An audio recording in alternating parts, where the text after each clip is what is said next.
welcome to the Noble Warriors podcast. We call it the Noble Man podcast, and I am stoked to have as our guest today Wil Moore. Wil is the men's pastor, a newly minted, freshly engaged men's pastor at Long Hollow Baptist Church, but he's not new to the church. So we're going to hear some of his story and get some excitement from him about what God is already doing through his work there. So Wil Moore, welcome to the podcast from Hendersonville, Tennessee. That's right. Thanks so much, man. I am excited about this. You've been just out of the gate, a huge just mentor of mine and an instant friend. And so it's exciting that you asked me to be a part of this, and I'm honored to be a part. Oh, well, it's sweet for me too. So tell me the story. You have been doing student ministry at Long Hollow, which tell us a little bit about Long Hollow. A lot of folks in the Baptist world and in the Noble Warriors world know about it, but give us a little demographic update on Long Hollow and then what you've been doing, and then we'll talk about this transition. Yeah, the interesting thing about Long Hollow Church is it's in the middle of nowhere, Tennessee. It's north of Nashville, so most of the time I just tell people I'm from Nashville because Hendersonville, nobody really knows, but it's really a rural area in farmland. And then when we send people the address, they're like, where am I? And then it opens up into this massive, 20, 30 something acres of a church. And yeah. God has done really the remarkable over the tenure of our church. And if you were to go over the timeline, it started, we're 47 years old at this point, and it was started in a dining room with some people who had a love and a passion for Jesus and a dream. And then God blessed it. And here we are, started from 5 to 6 people, and it's grown to a couple thousand people now. But so it's really an interesting, as far as demographic of our church, it's really interesting. But to see what God has done in our church is unheard of. And and so I've been here for 10 years. I started in 2013 as one of our student guys at one of our campuses. That's the fun thing that Pastor Robbie says now is he grew our church from 5 campuses to 1. But I was brought on from our former pastor who passed away, David Landreth, and Landreth was a huge mentor of mine and brought me in. He passed away 21 months after I started, 52 years old, young, wow. and died for cancer. But after that, Pastor Robbie comes in, and we're so honored, so blessed to have him. And now I have done student ministry for 10 years, and Pastor comes to me in January and says, right at my 10-year mark.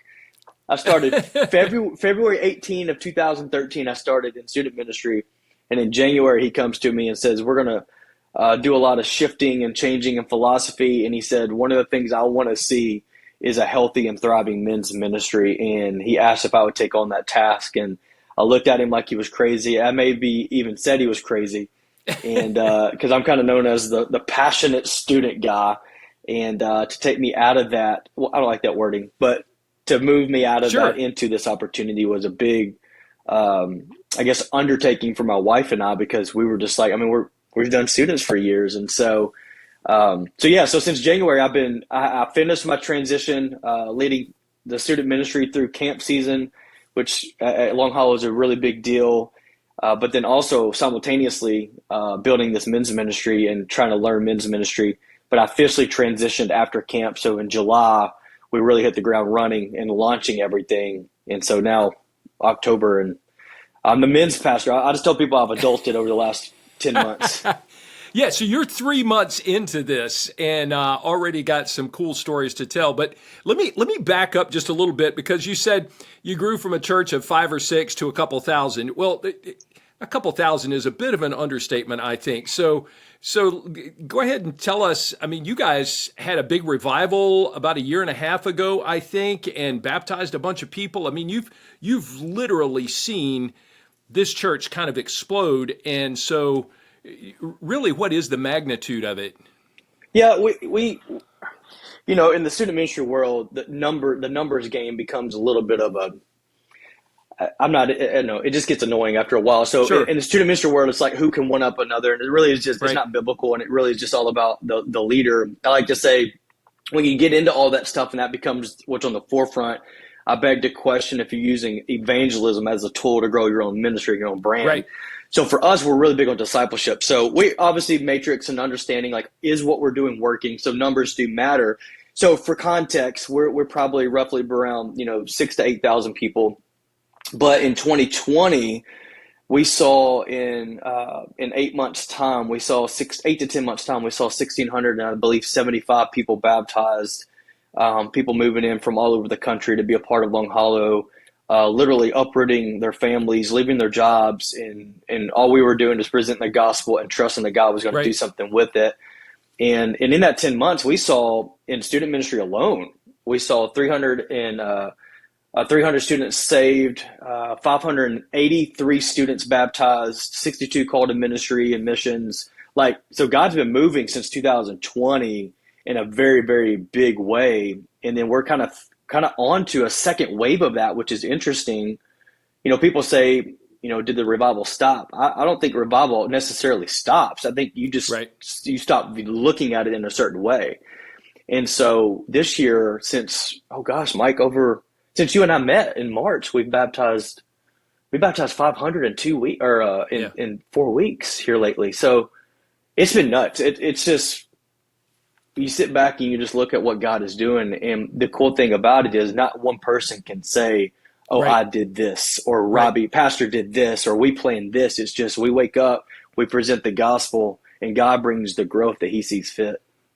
And I love the fact that this is growth in baptisms. I mean, these are new believers. I mean, there's probably, as you said, people uprooting, coming and bringing their families, and some of those were engaged believers from other parts of the country or other parts of the region that are now at Long Hollow. But you're really talking about a lot of freshly saved folks who are new to the kingdom. I mean, they're new brothers and sisters in Christ that are learning at this juncture, how do I walk this out? Because it's one thing to get a guy or a family to say yes to Jesus.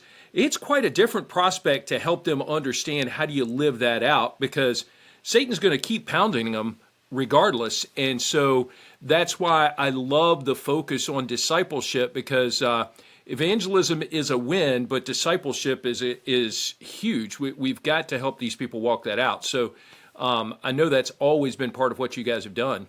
Yeah, and I think that's the difference. I think when people, again, I'm coming out of student ministry world, learning the Right. men's ministry world, but for me, from my experience, I've got guys that are calling me and going, "What are you doing?" Yeah. And for us, we're answering that with, we're doing discipleship. Yeah. But you're seeing a mass influx of people. But when you disciple well and you teach the Bible and God draws people there, then you have the opportunity. And this is why I said what I said. I said this one time at a conference. I said, it was right after camp season, and camp season is kind of what we're experiencing as a whole, as a church. It's a mass influx, and then Right. you have big decisions, and then what do you do with them? I said, if you can tell me the number of baptisms you've had over the last 3 months, but you can't tell me where those kids are now, then that's a problem. Yeah. And that's why I said, are we using evangelism as a means to grow our own church or our own brand? See, what we're seeing and what I love about our pastor's heart is we have a clear next step for anybody that makes a decision. So if you're baptized, we're not just turning that number in. We're going, okay, what team are we assimilating them to? How are they being discipled? What is their next step? And we actually have a plan in place. And I think that's why God is really honors your stewardship of his people. Well, God honors obedience, and so you're shepherding the flock that's under your care, and you're doing the Great Commission, go and make disciples. And so I think, sadly, and I get myself in a little trouble with how often I bring this up, but it doesn't say that the mandate is not go and make converts, because converts stops. It's like bunting. I mean, you just it's hard to make a game out of bunting. And so you've got to play the whole game. And as a matter of fact, a men's ministry guy, Patrick Morley, said, and I love this quote, he said, evangelism without discipleship is cruel. And that's a hard saying, but I am fearful that we have lots of guys who have been introduced to Jesus, but have never enjoyed the full benefit and the grace of what it is like to walk with him and love your wife the way Christ loved the church, and invest in your kids, because they've never been discipled. It's not that they didn't want that. It's often that the church is not equipped to give them that. we're so focused on evangelism that we miss discipleship, and there has to be a Right. balance between the two. So I don't want to throw one out and keep the other, but I Well, do and think I'll there's even an say this. imbalance at times. I'll even say this. I think if I can say this word, I don't know how provocative this podcast gets necessarily, but discipleship's not sexy. It's not. Mm-mm. And often it kind of messes up the flow and the swag Yeah, and what we want. Because take an example, we had a major breakdown at the conference you came to with us. yeah, And what I mean by that is we saw probably 40 to 60 men come down front and say, I want a relationship with Jesus. And then for whatever reason, um, Pastor didn't have them. He just blanked. I don't know what happened or why. And he looked at me like, I don't know what happened, but he didn't send them to our next steps room. And I'm wow, down in the front row going, send them, send them, send yeah, them. yeah, yeah, And so I was willing to step up back on stage and in the sake of like transitions being weird, make an announcement and go, hey, if you came down front, if you made a decision, because for right, us, that was the most important part of this night. It right, wasn't about how many guys showed up. It was about how are we helping these men make their next step. And so a lot of people are going, well, we just missed an opportunity. No, you scrap the flow of your service. You scrap the transition or even potentially the awkwardness. You step into it to go, have we stewarded those men and the decision they made? yeah. And so I would say don't be afraid to disrupt what you've got planned to help these men make this next step. Well, and this is when the Spirit is moving. We need to respond to that. And I know there's sometimes when we can take that too far, perhaps. But man, when God's moving on someone's heart, then we need to take some responsibility as believers and brothers in Christ to help them. As a matter of fact, I call it the RNS. You've mentioned take the next step, and I call it you've got every time you're doing something with men, you have to know the answer to the question, what is the right next step? Right. And I'll say to you, it was kind of funny because David Romanig and myself were in the back of the auditorium just kind of watching this. And David said, hey, dude, we might have to go into the next step room and counsel with some of these guys. And so what I love about that is that David in the back of the room knew the Yeah. protocol. I mean, he knows when someone says yes to Jesus, we give them the next step. And so I hope that's not highlighting a miss there too much, but I just love the fact that it's so deep in your Yeah. DNA Yeah. that even your people in the congregation are thinking, okay, we know what happens next. You Which is gotta love funny that. because my phone was blowing up, but we had men ready. And then we laughed afterwards. I said, never in 1,000 years would I thought I would have to remind pastor to send them. But at the end of the day, it's like, and that's what I love about our pastor too. Yeah, He's flawed as well, right? He's not a perfect person. And he looked at me and he said, look, I missed it. Don't know what happened. And so, but yeah, our men were ready because they yeah, knew and we had primed them and they knew the most important thing that happens tonight is men make a decision. Which ultimately the whole night was designed for every man to make a decision. That yeah. just happened to be a salvation decision. Yeah. Well, let me hit another thing. So the pastor that we're talking about, Pastor Robbie, is Robbie Gallaty, who has a reputation for being focused on discipleship. So this whole idea of a progression of spiritual development is not new to Long Hollow. What I would ask, though, is the emphasis on helping men in this very specifically and intentionally with the idea of pointing them toward biblical manhood, toward dealing with some of the issues that men deal with. That seems like that's getting some fresh attention and some fresh energy, some fresh resourcing. Is that a fair assessment of kind of what's going on with your transition and a refocusing there? Yeah, 100%. One of the things when I first started at Long Hollow, we've been known as a next gen church.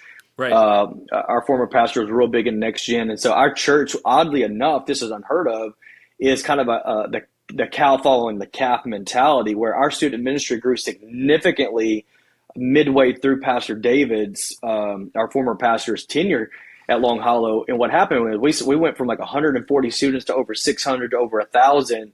And what happened was it was such an enticing thing for the kids to come. The parents followed them, and then we saw an astronomical amount of growth. So we were known as student ministry driven, We were known as evangelistically driven. And then pastor comes on, heart for discipleship. What do we do with these people? And now one of the reasons he asked me to do this is because he understands if we are equally, or not equally, if we are even more passionate about that happening with men, Right. statistically proven, and you and I know this, that then if we can do that and get the dads as excited as those students were, then y'all, this isn't just something that influences our church, it influences our community, and it influences, and this is the heart of mine, generations to come. Right. So when he came to me, he said, look, I want you to do student ministry, but in a very unique way. If you can reach the father, you reach that student, but we're not just reaching the student, we're reaching generations. That's right. So that's the way we're looking at it is we can properly engage, equip, and send out the men, then it changes the game astronomically. And so that is pastor's heart, is how do we engage men but not beat them down? And that's where a lot of men's ministries, as I'm learning, and you and I've talked a lot about, when I came onto this, I was like, I don't know a stinking clue about men's ministry, so I want to learn. And man, I'm telling you, it breaks my heart to go, almost all the conversations I had was, you gotta tell them straight up. I'm like, the guys I've met with over 120 men since January to now, one-on-one, trying to get a finger on the pulse of our ministry. And I'm telling you, they are beat down. They feel like failures. They feel like they can't get any successes spiritually or in the home. And I'm going, they don't need beat up. They need to be built up. Exactly. And so that's where we are, is how can we engage them, give them truth, right? You know, we're both athletics. I've got a college athletic background. Like, I get it. You can speak straightforward, but the coach that motivated me the most wasn't the one that beat me down. He's the one that built me up. And so that's kind of our mentality, is we're going to disciple these men, call them to more, call them to what Christ has asked them to be, but do it in a way that's inspirational, motivational, and really, dadgummit, I want to be a part of this. There you go. So I can tell that this you may have had some trepidation at the beginning of this. Like, you know, I've got a staff, I know what I'm doing, I got a routine and a rhythm. I work with kids. My wife is kind of dialed in for this, and my life is dialed in for this. And now you're going to disrupt it with this area that honestly you're having to learn about. And the truth is, there's movement out there in the men's space, but there's not nearly as much information, resourcing, consulting available for men's discipleship in the local church as there is for youth ministry. And so you're having to figure out this whole thing. So tell me emotionally, what has that been like? Are you finding yourself in an excited place now and enthusiastic about this, or are you still just kind of wondering, am I still kind of wandering in the wilderness here? No, it's funny because Amy and I had this conversation a few months ago. We both kind of just locked eyes and started like, are you feeling what I'm feeling? And what she meant by that was, she goes, should I feel this excited about stepping out of students now? And because it was like, this is our heart. And I'll be honest, Mike, there was a lot. Now, there's a lot to my transition, but there are a lot of layers there. But for us, it was like, why would you ask us to step out after 10 years? This is a milestone. This has been my heart, is longevity in student ministry. How do we build a team that's in it for the long haul instead of the 10-month lifespan of a student pastor right now? And we had seen that God is moving. We have an incredible team we built. And then you want me to step out of that? So there's these lots of emotions. And just to be honest, at my weakest, I'm insecure. Sure. And so I pride myself. I'm a 3-2 on the Enneagram. So I like affirmation. I like performance. And I'm stepping out of something that I felt like I was decent at, and we had seen some success into. I have no clue what I'm doing when it comes to men's ministry. So these emotions were real. But what I am thankful for is my dad taught me early on years ago is be a listener, be a learner, be a sponge. You can never be successful. It's hard to be successful if you're unwilling to learn. Right. And that's what I did. And that's how you and I met, is I'm going, how can I learn and how can I take in information, understanding you're not an expert in this, but how do you become one? And so I just started listening and learning. And through the listening and the learning, I learned that there was a massive gap. I learned that there was a need. And for me and my personality, I need to be angry about something in a good way, because I know that my anger for something draws out a passion within me that God uses and fuels me. And what I learned was there's only 8% of churches have a men's ministry, Yeah. 84% have a women's ministry. And when I looked at it, they're copying and pasting men's ministries all across the country and going, why are we not seeing any success or movement in the men? Well, one, you're boring the heck out of them. You're asking Yeah. them to get up super early and you just yell at them. I'm like, that's not working. So God began to put a need on my heart, which became kind of that anger, which birthed this passion.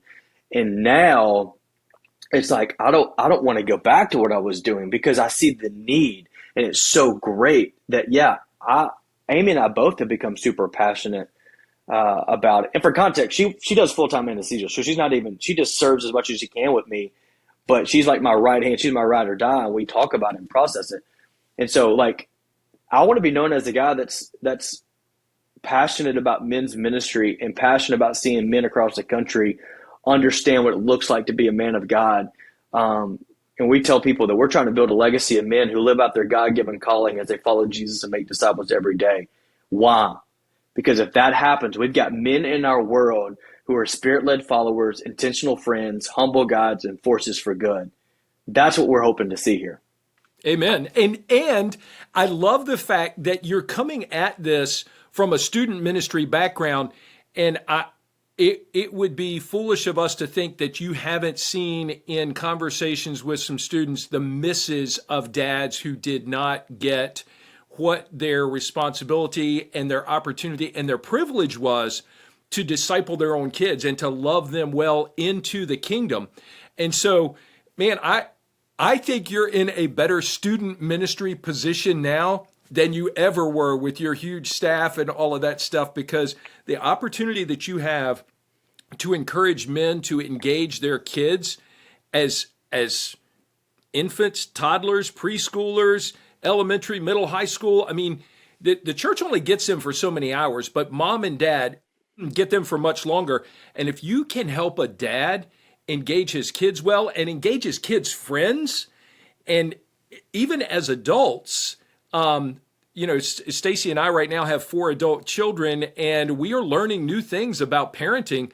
That's just glorious. I mean, my phone just pinged, and my son is going through an interview process right now, and he said, "Hey, Dad, just finished up an interview. I feel a little bit lighter now." Man, I've been praying for my son while he's in these interviews, and for dads to feel the joy of investing in their kids, and you can equip them to do that. That's huge multiplication of the kingdom. Yes. Well, and what I'm learning is men just don't feel equipped. It's not that men don't want to; they don't know how. Yeah. And I think that's an indictment on the church, and we've failed. And I think because this through my own personal conviction, I think it's because the church has missed the mark, and we have preached a destinational gospel over the last 50 years instead of a relational gospel. Therefore, young boys become men who become fathers, who become grandfathers. And their relationship with Jesus has been attached to a decision that was made for a destination. Do you want heaven? Do you want hell? And there was no discipleship because there was no relationship there. And so what we got to do as the church, and we're going to start one man at a time, is we have to draw men to a relational gospel, a relationship with Jesus, so that, get this, so then they will have they understand that relationship. They understand the importance of a relationship with their son. Right. And when relationship happens, transformation happens. Well, a relationship with their son, but also I had a young man who's 18 years old on Tuesday morning stick around after my BetterMan group at Southeastern Seminary. And he said, "Hey, Mr. Young, I started a new job. I'm working for an HVAC company. I'm a believer trying to live out my faith in an environment with unbelievers. These guys are older than I am. How can I be an example to other guys? Give me some help in doing that." So one of the things that I'm constantly pressing on is men's discipleship is not only about the guy who's been married for 10 years and has 2.5 kids, but this young 18-year-old guy, Sterling, is asking how he can be an influence for the kingdom and a winsome witness of the gospel in a secular environment in a work truck. And so, man, if we can equip those guys to do that and see that as part of manhood, that's a huge win. Well, and I think too, and that's part of the thing that I learned too, Mike, in this. And I I remember running just triggered a thought, but I remember when I first started Long Hollow, there was a guy that was in for like 2 months, and he said, in all my years of experience, and they all looked at him like, you've been here for 2 months, you know? So what I mean by that is I understand I'm 10 months into this, and I'm learning so much. And what I learned too through this is we've got to look at men's ministry differently in regards to the age demographic, because what you're talking about, if we look at men's ministry as 19 and above, meaning I've graduated college or graduated high school, and now I'm an adult, right? The age of adolescence is 25 now. So an 18-year-old is far from an adult, right? But so what we've done is I go, okay, then how do we start now training and equipping men, right? We can't look at it as kids, students, college, young adult, men. We got to look at it as how do we train men now? So we're looking at men's ministry in two different pools. One, 19 and up, right? And that's roughly 2,600 here. But I've extended it to 13. So we're looking at men's ministry as 13 and up, so that 13's pushing it, but 13 is you're in a brand new transition. That's a milestone. How can we take a 13-year-old and prepare them to be an 85-year-old grandfather or great grandfather? So that's Absolutely. The way I think men's ministries that I'm learning are looking at it, and I think they need to expand their view of a man as far as age is concerned and go, look, if you don't start now, you can't expect them to just transition out of high school and understand what it looks like to be a man. Right. I mean, the only thing that God can use to make a man is a boy. Now, our culture has some issues with that right now in certain places, and so I would even take it further. We've got to start talking about what does our children's ministry look like as we are investing in, because boys and girls learn differently, they experience things differently, and so how do we get, honestly, more men involved in children's ministry so that they have a picture, they're catching a vision of what does adult manhood look like? And you're exactly right, casting that vision far down the road for not just getting to a certain point, but running the entire race and running it well. And so love your perspective on that. Well, let's talk about, you guys did a kickoff event a few weeks ago and had huge response from that. I was privileged to be there. That's the event that I was at that Wil just mentioned. And the scale of it was a little out of bounds for me. It was just pretty crazy how many guys were there. And if you guys go to our Facebook page, and we'll put a link, I've got some videos of that whole thing. But the scale of it was awesome. And that night was incredible, but you also planned for what happens next. So just give a little perspective on the planning and the thinking and the preparation that goes in that and what you're hoping to see come out of it. Yeah, so part of what I learned through meeting with these 100+ men was I learned that the majority of them were telling me things that I didn't expect them to tell me. I thought they were going to go, hey, I really need to go deeper in my faith. I need to memorize scripture, read the Bible more. I need accountability, all these things, which are true. But what came out was marriage, parenting, lack of friendships, addiction, the list went on and on and on. I'm going, oh my gosh.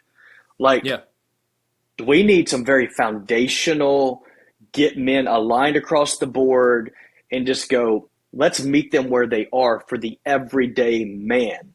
Yeah, they need practical help. Practical help. And so the reason I say that is I was turned on to, through David Romick, who works with you and is on the board with you.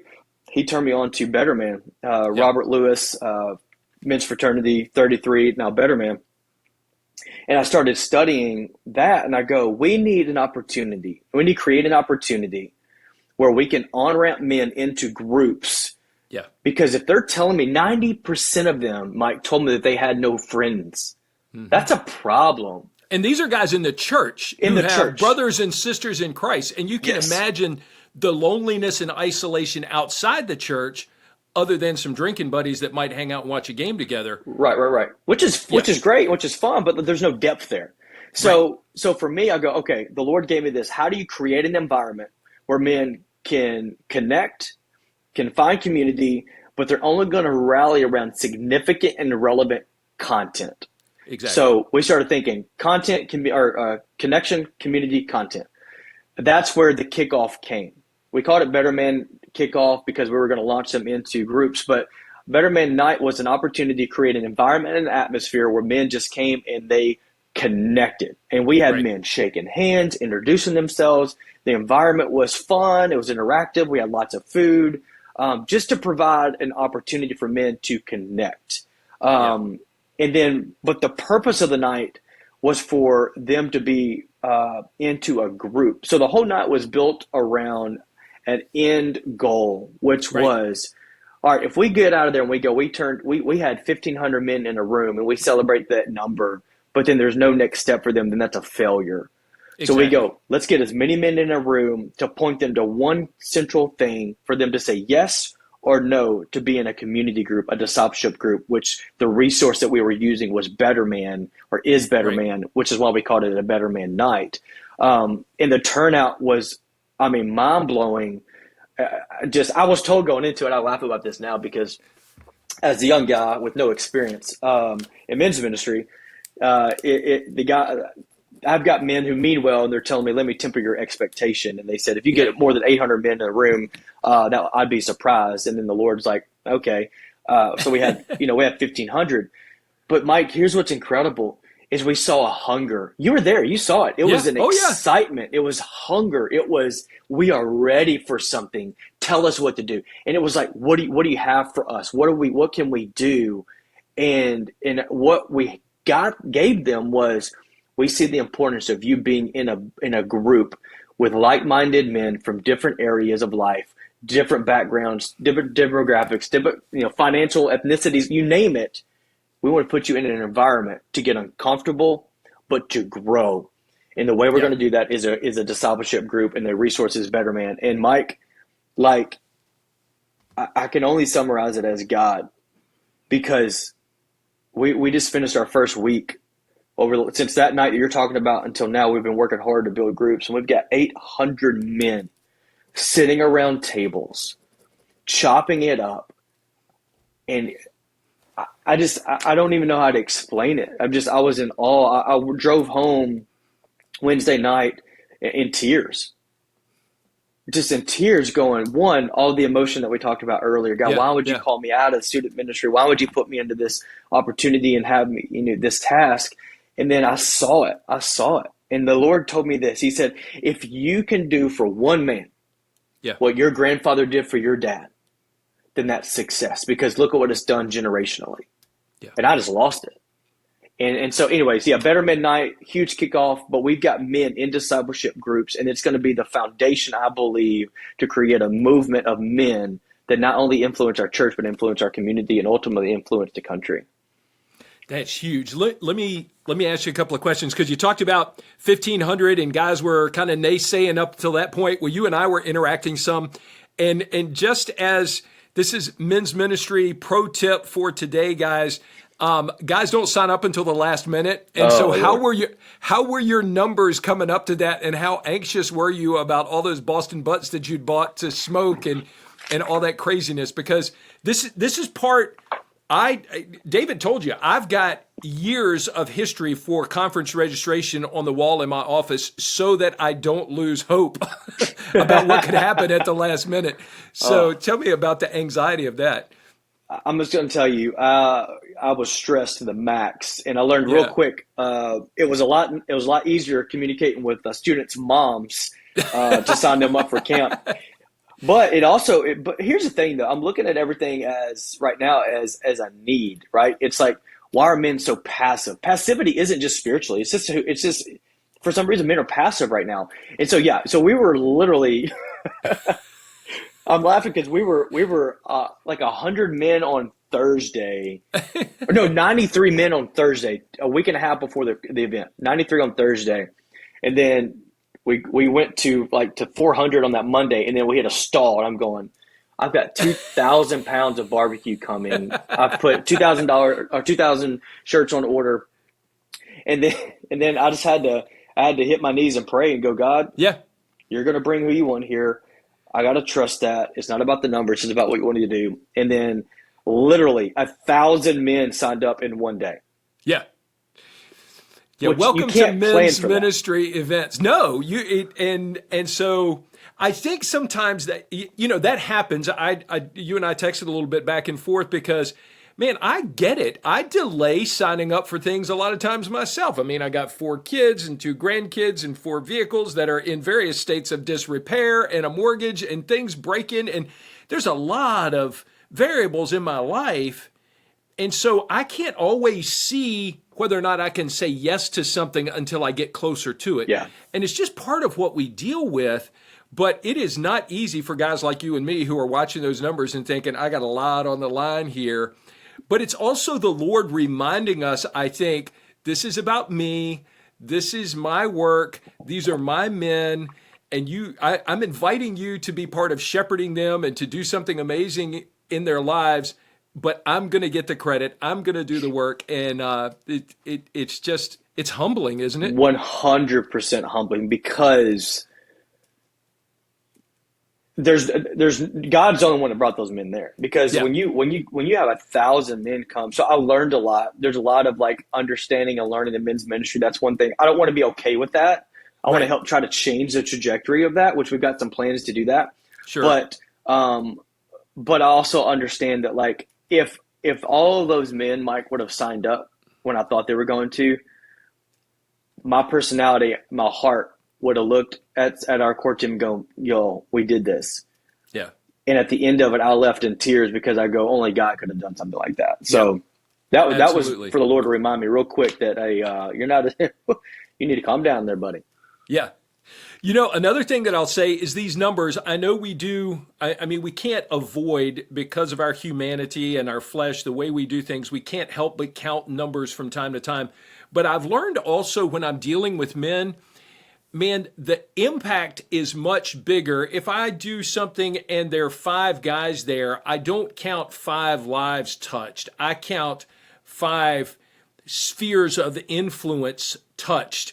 And so when you think about 1,500 guys coming to this event, you think about a guy going home and having a conversation with his wife, or having a different posture at work, or, so when we invest in men, because of the way God designed men, this is general revelation, because of the way God designed men, there is influence around them that flows out of their presence, and it can either be good or bad. Right. And when we are pouring out Christ into the lives of these men and sending them out, then your impact is much larger than the number of bodies sitting in front of you. And it is so important for us in this space, in the men's ministry realm, to remember that we are influencing and ministering to the influencers, and the impact that they're going to have is multiplied. Right. And the way we look at it is, what is your circle of impact? Yeah. And that's the way we're monitoring our success. A weekly gathering obviously is important. But then that circle of impact is really what we're honing into, because we're not looking at 800 men in groups. We're looking at 800 men times 2.675 or whatever it is in the family unit. But then also you take their circle of impact outside of the family, which is what you're talking about. Work, friendships. So really, if you had 1,516 men at that conference, the family alone, that's 3,750 people influenced, right? Because that man went home.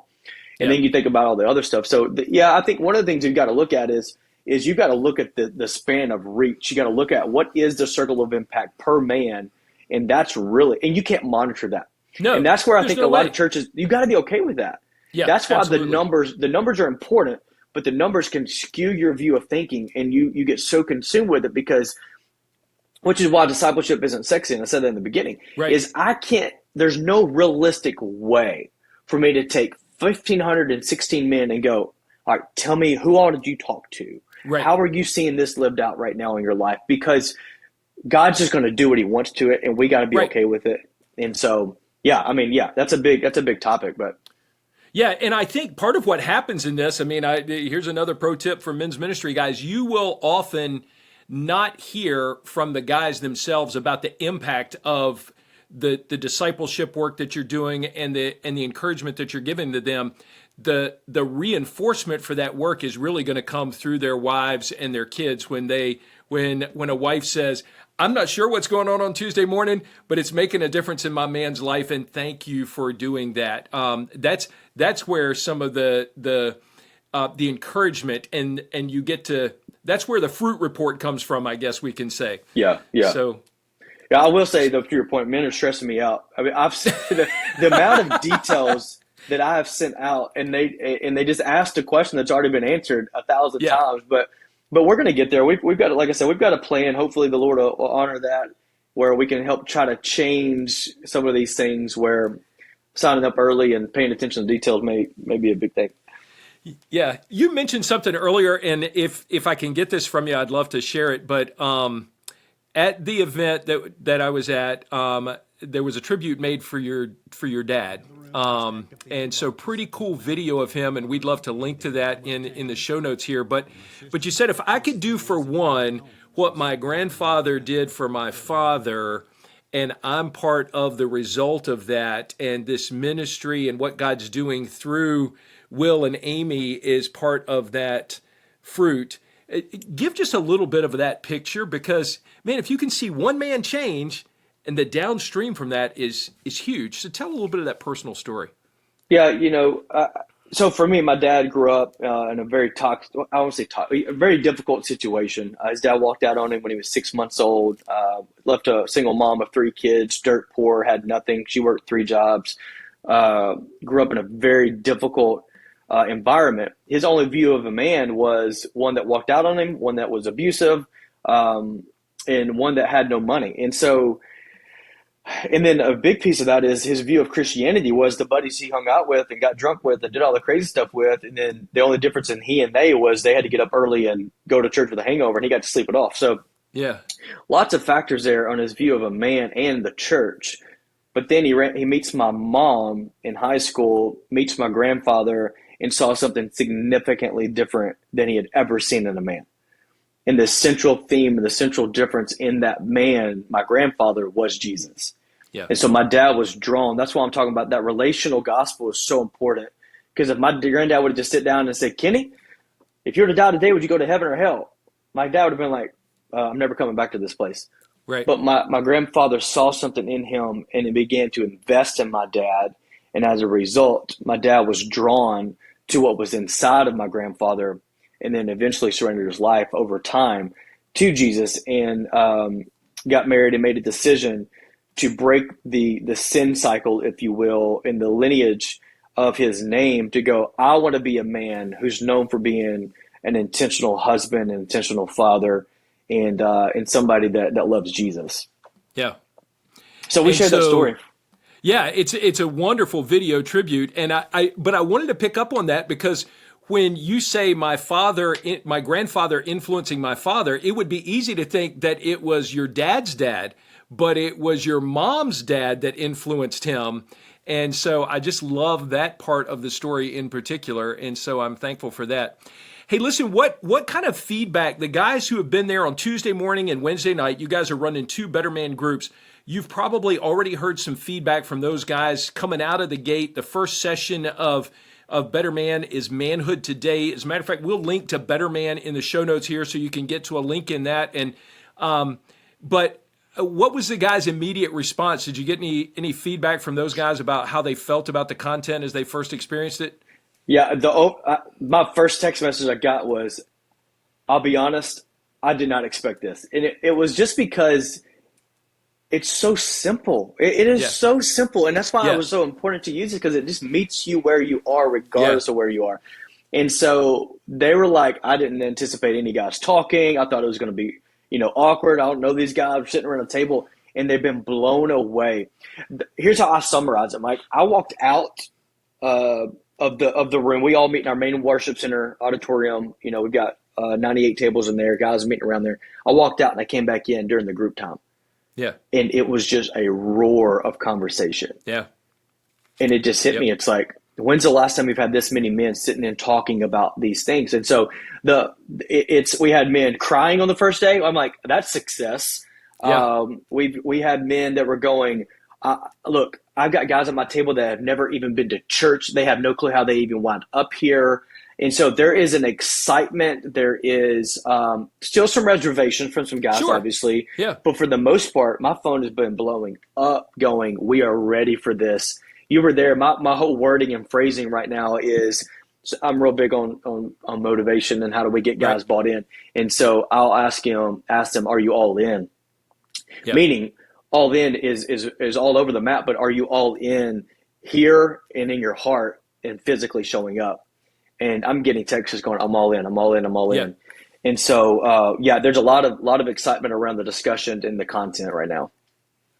It's incredible. So I want to close this in just a few moments, but interesting, I'm doing BetterMan with a group of students at Southeastern Seminary.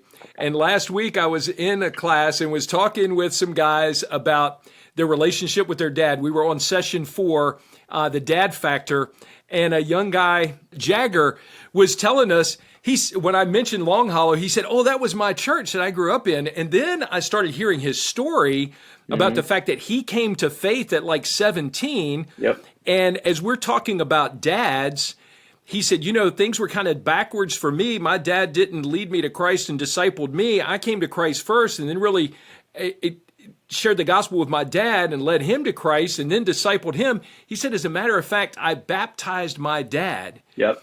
And I mean, how wild is that? And so Jagger is going through BetterMan at Southeastern Seminary with the group that I'm leading and connected with you about the fact that you guys are doing it. So God is at work all over the place all the time with just amazing stories that you couldn't write. What's your recollection of Jagger and his story? Jagger's got a very inspiring story. I remember when he came into the student ministry, and he came in and he left significantly different than he came in. And so I remember the story. I was very involved in his life. I had the privilege of discipling him and mentoring him and working through his call to ministry and battling the athletics and the college. Do I play ball in college? Do I surrender to ministry? Because that was my story. Yeah. And so to see him now and to see the influence that he has on so many people, he's probably one of the most intentional people you'll ever be around. But yeah, I remember when he was able to baptize his dad and to walk through that process. It was a really, really sweet moment. And as a student pastor, that's a really big deal. I try to keep up with as many students as I can. It's hard when you're rolling through 1,000 a year, but it's that's a special story. I'll remember Jagger for a long time. Yeah, great stuff. Well, I love it. Will, I would love to do this from time to time and just get your updates on what you're learning, how you're growing in this position, because not every church is as large as Long Hollow and has the reach that you guys do. But guys, if you're listening to this and your church probably doesn't have a men's pastor, but you could be the Wil Moore at your church. You could be the guy who God gives a passion, births a passion in you for investing in men, and you could begin to catalyze some of the work in your local church and invite your pastor, encourage your pastor to look more at how do we build men up rather than beating them up. You may be the David Romig in your church, because I know David is the chairman of our board of directors, and I think when David first showed up at Long Hollow after they moved out to Tennessee, he started asking, well, where's the men's ministry? Who's in charge? Who do I talk to? And so guys, I would just encourage you, be a catalyst. Listen to the Lord as he invites you to stir things up with men's discipleship. I can't imagine a more significant ministry that multiplies itself because of the spheres of influence of men. So, Will, any ways that we can pray for you or just continue to cheer for and encourage what the Lord is doing in you and through you here? Yeah, so part of my last year's journey of working and wrestling through all this is just I was in the middle of burnout and didn't know it. And so I was this time last year, I just now walked out of my sabbatical, an extended sabbatical. My marriage was not where it needed to be. I wasn't a great husband. I wasn't a great father. The ministry had taken that from me. I let it do that.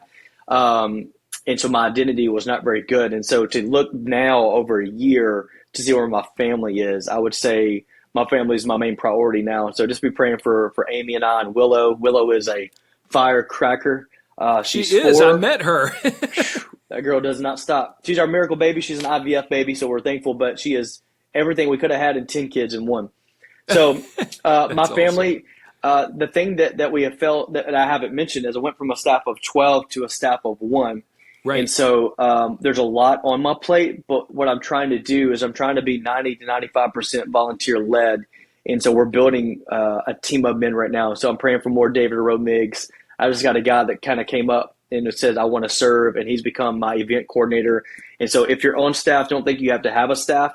Some of the most influential and successful ministries in the country are those that are the most lean and the most hungry. Yeah. And so we got to be moved from a doer to a developer mindset. So pray for me as I'm building a volunteer team. I love it. Well, listen, thanks so much. We'll put some links to some of these resources, and hopefully I can get a link to that video to share with folks. I think that'd be fun to tell your dad's story. And Will, I'm just very proud of you. I'm thankful for you making this transition and the work that you're doing, the influence that you're having, and the way God is shaping you for this work. I mean, he's kind of reforming and refocusing you. And I think that's glorious. Love the fact that you and your wife are in agreement about the fact that God is up to something here that's quite honestly probably bigger than you could have imagined when you got propositioned with this transition of responsibility. So I'm thankful for you, friend. So awesome. Thank you. All right. Thanks so much, folks. Well, thanks for joining us for this episode of the Noble Man Podcast with Wil Moore. He's the new men's pastor at Long Hollow Church in Hendersonville, Tennessee. And check out show notes and links for additional information for some of the resources we discussed. But I am so thankful that Wil was with us. And God bless you, folks. Take care.